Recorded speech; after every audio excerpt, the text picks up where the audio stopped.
Alrighty, so welcome to the Two Step Podcast. I am Bag, And I'm Meg.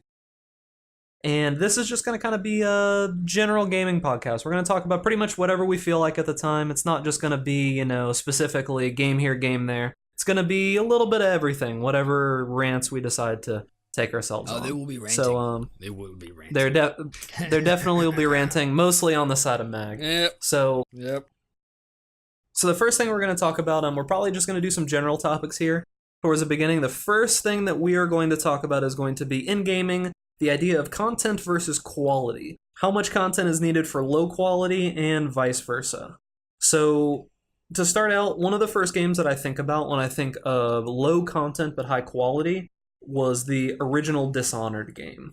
Really? I felt that, yeah, so I felt that that game was high quality. I enjoyed the mechanics and everything of it, but I finished it in a night. You know what I mean? Like Okay. I expected it to go much longer. Okay. I mean, it's funny to me because other games are really good at that too. If we're going to go by just play length, and we're going to go by 10 hours, 10 to 15 hours play length, then every Doom game, every Wolfenstein game fits all of those perfectly because that's how they are. They're all 10 to 15 hours in length, and they all cost $60.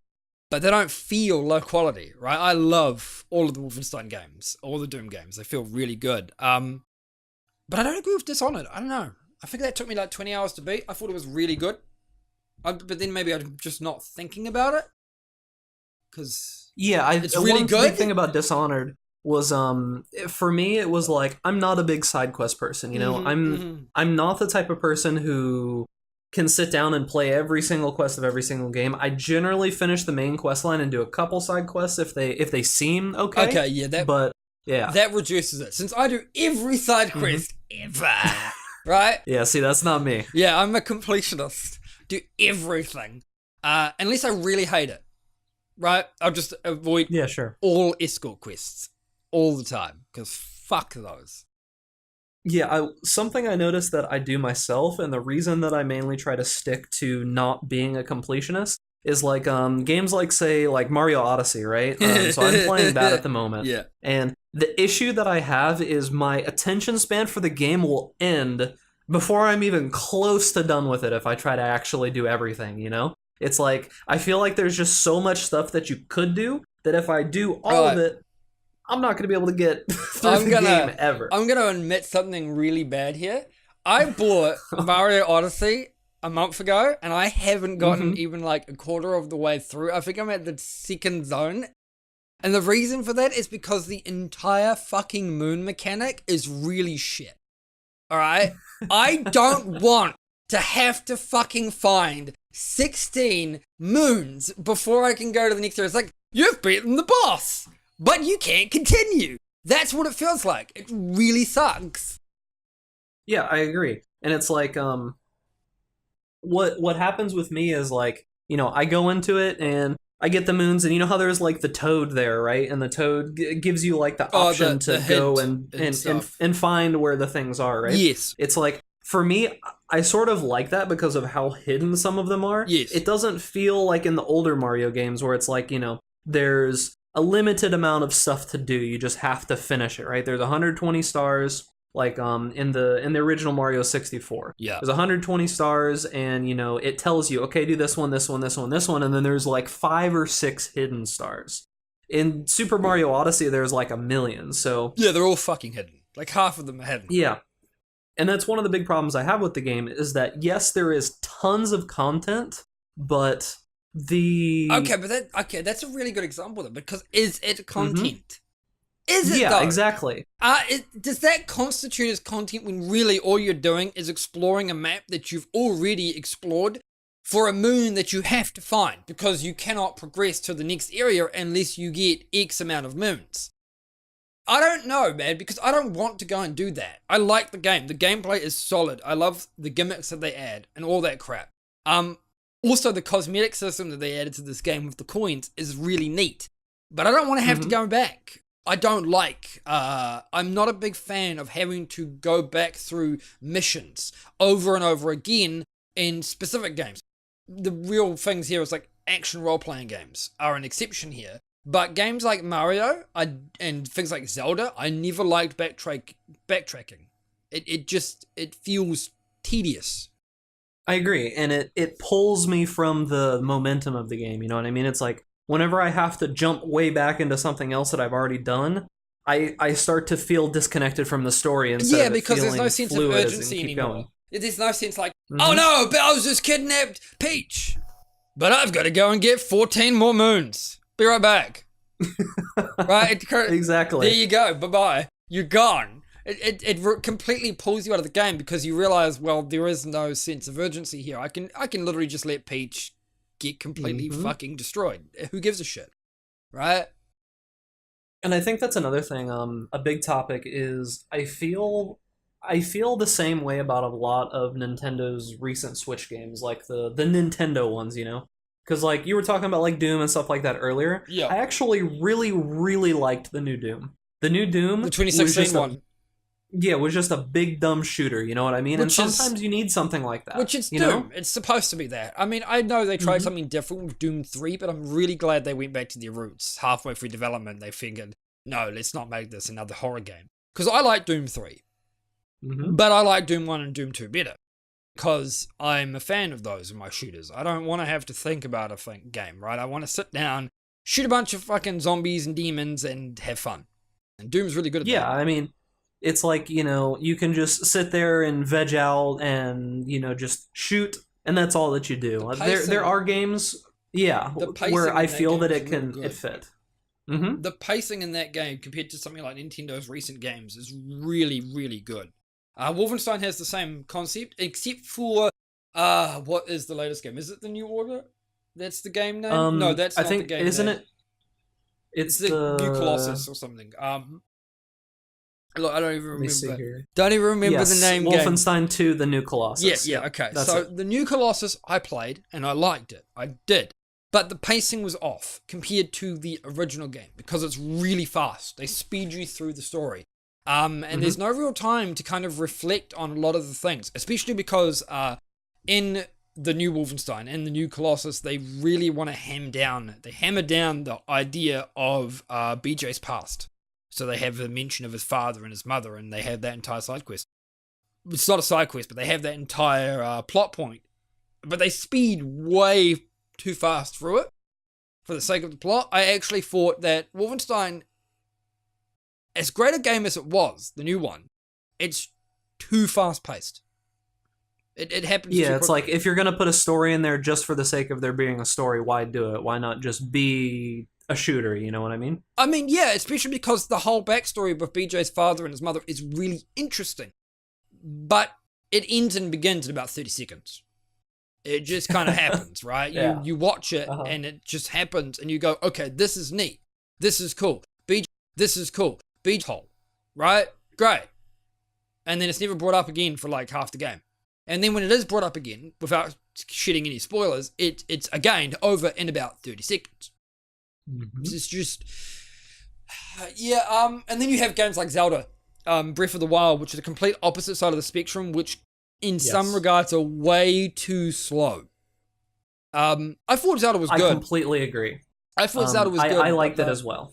Yeah, but the whole desert area was really ass, in my opinion, right? And I love the desert area of, let's say, Ocarina of Time and Link to the Past, which is my favorite Zelda game, right? Link to the Past is the best Zelda game of all time, as far as I'm concerned. And I really like the desert area. I really like Ocarina of Time's desert area just because the Gerudo theme is the best theme song in Zelda game. I agree. And there was plenty of shit to do, and that was like where where you first really meet the ultimate villain of it, you know? It's just, it's a good area. Yeah, story-wise. But in Breath of the Wild, it's way too drawn out. Particularly because the desert is a place you can't simply just walk out into unless you like getting fucked. You have to... I think the whole part I didn't like about the desert area was the fact that, yes, I get it, the Gerudo towns don't like men and all this stuff, but that entire side quest, as funny as it is just really drawn out. You have to go and get... Sorry, what? And I feel that that's a symptom of games trying to...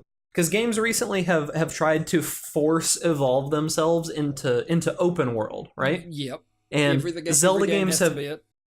Yeah, Zelda games recently or not recently, but Zelda games in the past have never really been true open world. You know what I mean? It's like there's a somewhat of a cadence that you have to follow to get Well, through. that's the thing. Somewhat. The hub is an overworld, yes, but the reality is that the only game that actually, in my opinion, had an open world kind of flavor to it, besides Breath of the Wild, was A Link Between Worlds, which is the sequel to A Link to the Past. And the reason for that is because you buy the items, which, for the record, I didn't like. I mean, I liked it, but I didn't like it because I like the idea of going into a dungeon and finding an item. That's kind of cool, and you miss out on that. A Link Between Worlds was the one with the paintings, right? Yes. Yes. Okay, yeah, I played that one. Yeah. Yes, okay. that was. I know what you're talking about. That was the game I got the 3DS for. And it's a really good game. Basically, yeah, I agree. It's A Link to the Past on the 3DS with better graphics. It's literally that, right? It's just that you can buy all the items at the start of the game if you farm enough rupees. So therefore, yes, technically it's an open world game because you can do the last dungeon, quote unquote, first. Not that that's recommended, but you can do that. Speaking of which, in Breath of the Wild, you're able to, as soon as you leave the first area, being able to go straight to Ganon, and people have done that, which is impressive. I mean, I like that. I think that's pretty interesting. I like that, but I'm also not going to try and kill Ganon with a fucking stick.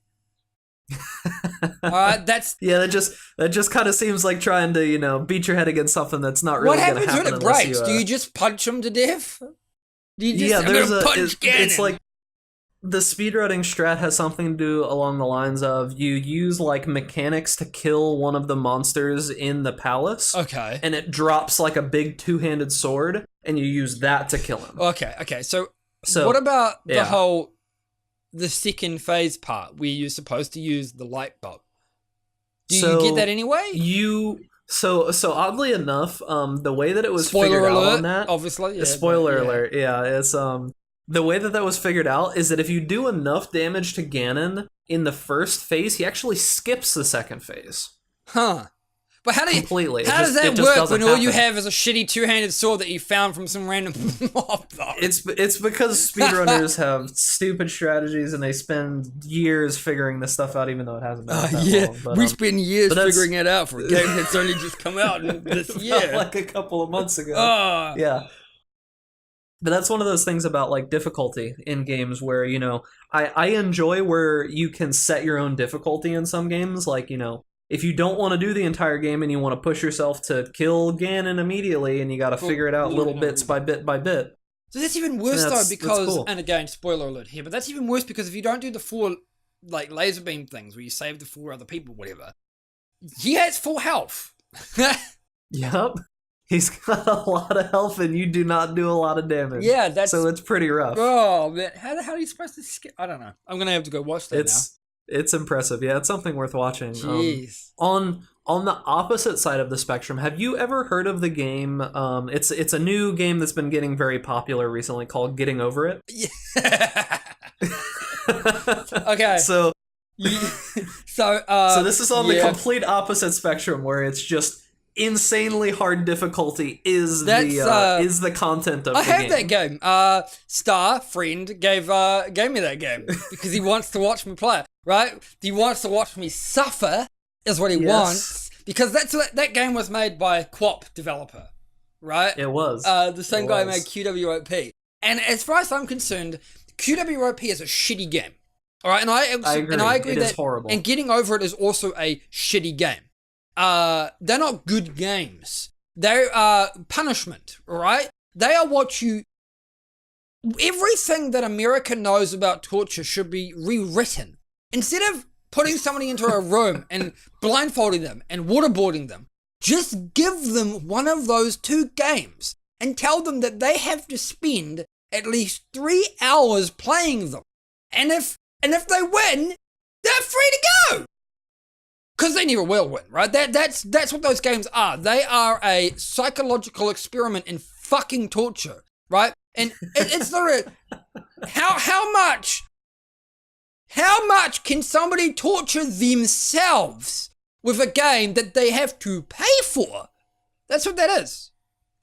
Yeah, exactly. It's like you could go through the whole first portion of the game and everything. It's like, oh, this isn't that bad. I got over the tree, now. And then it doesn't seem that bad. Ooh. And then you see the cliff, And then you see the tunnel.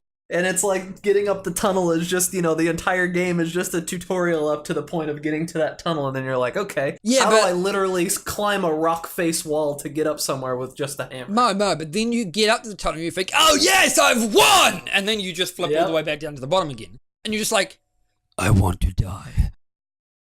Yeah, and then after you get back up the second time, you realize you're not even halfway through with the game. And then after you realize you've gotten up there the third time, you realize, why the fuck am I still playing this piece of shit? Alright, the physics, as realistic as they might be, which they're not, by the way, it's not an enjoyable experience. It's Schadenfreude in every sense of the word, but it's self-imposed Schadenfreude. People are doing it because they enjoy punishing themselves. So it makes a really, really good YouTube or Twitch stream kind of game. Like, what was that? The Goat Simulator game. Those are games that are there for the novelty of them. You don't play them because they're good or because they're really fun. You play them because you know that you can record them and somebody else will find them funny to watch you suffer. Right? It's Schadenfreude. Yeah. Yeah, you basically play it until Stockholm Syndrome sets in, and then you continue playing it because you think that it's fun, but it's actually just you banging your head against the wall. Funnily enough, and this is gonna be this was bound to get talked about because difficulty. I think Dark Souls is like that. I legitimately think Dark Souls, and I love Dark Souls for the record. I think the combat is extremely good, but the difficulty of said combat is, I don't say it's cheap, but it is definitely deliberate, obviously. And the thing is that people will bash their heads against that invisible wall until they think they enjoy the game because it's rewarding to them to beat the game. Because it is. It feels really good to have an extremely difficult challenge and then beat it.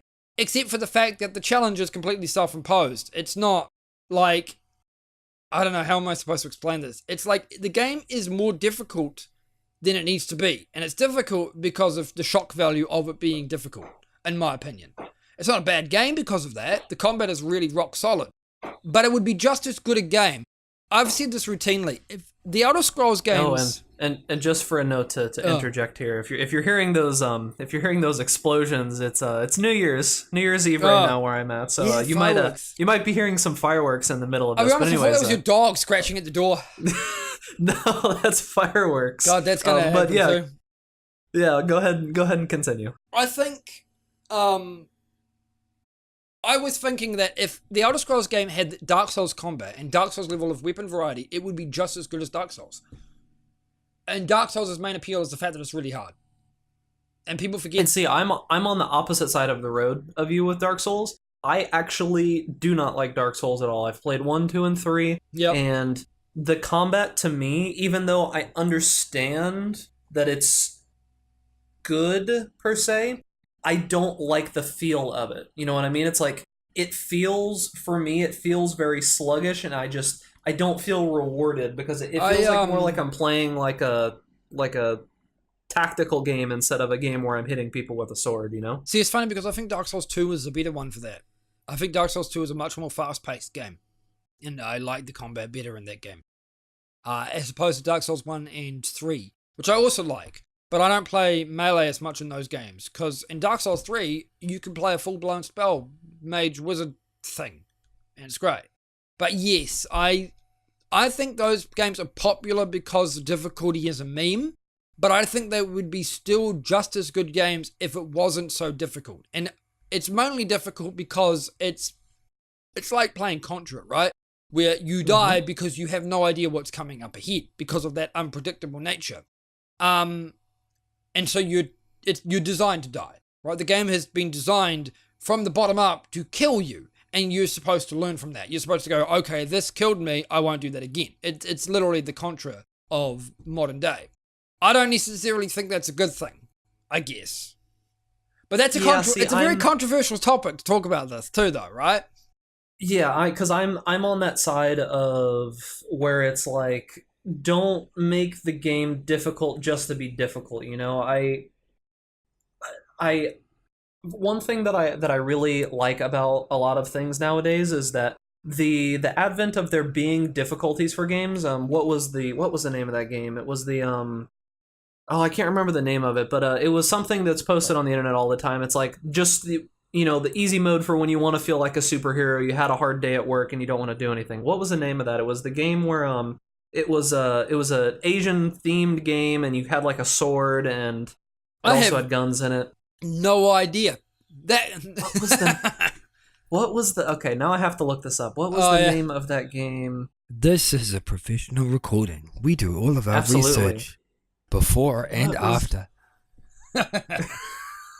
Okay, so I can't remember it, but so the idea is that they gave you an easy setting because some people just don't either have the time, the desire, or Well, isn't that what the easy is skill. there for? Right? Exactly, that's the idea behind it. So it's like when you make a game with one difficulty, Yeah, you completely forgo all that, don't you? yeah, it's like you leave out so many people, but at the same time, it also does make people improve at the game. I mean, And one thing, go ahead. no, I'm saying it does make people improve at the game, but it's more of it's the Stockholm syndrome thing again, all over again, where it's like I'm getting better because I hate myself so much that I have to play this game until I'm better. Yeah, because for me, I don't get that way. If I play a game and it just feels very unfair, but winning does not feel rewarding enough to me, it's like I just give up on it because I have so many other things that I can do. Which is fair enough. Whereas for me, I'm a sucker for punishment, and yeah, I hate myself. And I really love Dark Souls combat. I really, really love Dark Souls combat. So I really, really wanted to beat it. Right? I really wanted to beat it. And I also really hate myself, for the record. I really hate myself because I played that game on keyboard and mouse on PC. Oh god, you really must hate yourself because it's really not made for keyboard and mouse. I tried I had to play. I don't like controller. The thing, I don't like controllers because I don't like controlling cameras with controllers. It really, really annoys me. Right? I agree. There's lots of console games I love, but controlling the cameras always piss me off. So I'm just stubborn. I just said, I'm going to play this with keyboard and mouse and hate every minute of it. It wasn't that bad. You get used to it. So one other thing, while we're on the topic of varied difficulties, something that I think that's becoming more prevalent nowadays that I don't like is that it almost feels like a lot of AAA games nowadays have a difficulty tax. And what I mean by that is that the game, like, let me take, like, let's say, like, the new Star Wars game or the new Shadows of Mordor, It's like, if you're either not good at the game so much that you just can't do anything, or you're too lazy to be able to get the stuff done, you can pay and progress in the game insanely fast compared to the average person. Okay, and it doesn't matter what you do, Loot boxes. Yeah, sort of. So not only just loot boxes, but say there's like a lot of mobile games as well do this, and that's another topic because mobile games are universally pay to win. I mean that's almost exactly what they are because that's their whole business model. Yeah, but it's hard to change the mobile games business model because nobody wants to pay $40 or more for a mobile game. But exactly. There's not that many that are worthwhile to spend that much money. But even if there was a game, the market has become so saturated now that you simply could not charge people $40 for a mobile game, regardless. Let's say, what the hell? Okay, sorry, that was my cat. It's fine. All right, just my cat jumping all over this place. The problem, you could port. Let's say they ported, I don't know, Doom to mobile for fucking. They wouldn't do that because I'd be just well, hey man, Doom has been ported to everything. Okay, Doom has been ported to thermostats at this point. All right? No, that's Skyrim. That's Skyrim. All right, I can play Skyrim on my lava lamp now. All right. So is Skyrim the new Doom then? Because I mean they've pretty much put Skyrim on everything. You know how? Yeah, because that used to be the meme, right? Where I put Doom on my fucking calculator. My calculator, my bloody whatever. And now everyone's doing it with Skyrim. But the difference with Skyrim is that this isn't a fan-based thing. It's fans who would put Doom on something. It's Bethesda putting Skyrim on everything because they can make money, right? Absolutely, dude. Back to the mobile. Skyrim has been beaten into the dirt, but yeah. God, I love Skyrim, but Jesus fucking Christ. But back onto the mobile games, you couldn't charge somebody, even if they ported Skyrim or Doom there and they go, let's pay $40 for the same game. I don't think people would pay for it. I mean, people would pay for it, but I don't think it's good. It's not a good market for it. The market is so used. The people who play mobile games are clearly used to having to pay to win or to progress. That they just do that. Yeah, and that's the cost the majority of the money. The majority of the money that the companies that make the games get are from whales, just from people who have inordinate amount of money, and they're just like, oh, $100 for 99 of these gems, sure, I'll buy that 6 times for the next however long. Whales. It's like whales are the reason. No, whales are the reason why the concept of voting with your wallet no longer exists. Exactly, because it just doesn't work. Well, no, because, I mean, previously when that whole idea didn't work, yes, if a mass amount of people boycotted something, that could have actually done a dent in a company's profits. But when a company's profits are derived from like 1% of players, they don't need to care what the other 99%. I mean, this is literally the 80-20 rule in reality. It's the 80-20, yeah, mind fart, but it's the 80-20 rule in practice. Right, 20% of the gamers make up more than 80% of the profits for that company. That means they don't have to care about what the majority of people want. In saying that, I don't actually think the majority of gamers really give a shit for loot boxes either way. Or if they do, they don't say anything about it. It's hard to say, because the people who complain about it, like us, on an internet forum like Reddit or Facebook or whatever, are a very small minority of how many gamers there actually are. I mean, isn't it like a billion? How many players? It's like 30 million active players for League of Legends, right? Oh yeah, something it's a like lot, that. Actually. So, and then you consider how many people are actually on the Reddit, like subreddit for League of Legends. It's only like 1% of people. So if you can, it's not very many at all. So if you can extrapolate that to the rest of gaming, which is probably not a fair comparison, but if you were to do that, it's probably less than 5% of people complaining about loot boxes online. So the other 95% of people either don't care or they like to buy into it. And I would imagine. And that's the thing, is that you see all of this outrage, but in essence, it's a very small percentage of the community. The only time in recent time that I can think of where it wasn't just a small percentage of the community was Battlefront 2. That was just a huge uproar of so many people, and even I don't then, know. See, I still think it was a small community. I just think that. See, that's what I was gonna say. Is even then, when everyone knew about this, everyone was talking about it, it probably still wasn't that many people. No, it probably wasn't. I mean, okay, yes, it got an uproar, a bigger uproar, because it wasn't localized. It was everywhere. It was basically gaming communities everywhere were bitching about Battlefront 2's payment model. And that's probably the difference. It wasn't just one area bitching about it. It was the entire collective online community bitching about it. But yeah, even then, I mean, I always said, like, EA could have simply said done nothing, and it wouldn't matter. And apparently the only reason they did anything was because Disney was concerned. Which is surprising, I'll be honest. Yeah, I was surprised that they even said anything, because I feel like EA could have literally, like you said, done nothing. No. And it probably would have been better off for them if they would have just done nothing. I mean, that's the thing. Again, like I said, I'm pretty sure they made the changes because Disney said it. But Disney have been around long enough to know that they could literally have just ignored it as well. Which is usually what they do. But they usually just ignore criticism because it doesn't matter, right? They're going to make money anyways. So, yes, it was really, really surprising that EA did that. I mean, they may bring them back in some shape or form, but they still did it. I don't know.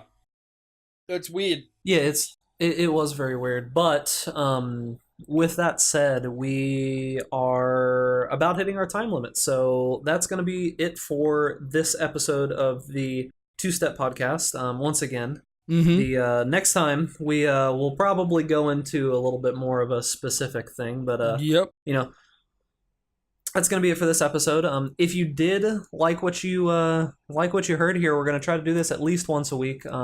It's going to be on both my channel, BigDucks, and on his channel, which is Mr. Tastix. So, you know, do all of the shenanigans, like, subscribe, you know, comment and subscribe.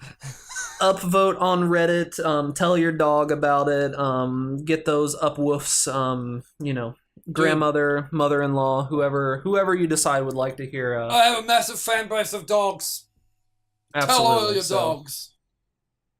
So any of those people, let them know what they're missing and have them come see us. So we will catch you all next time.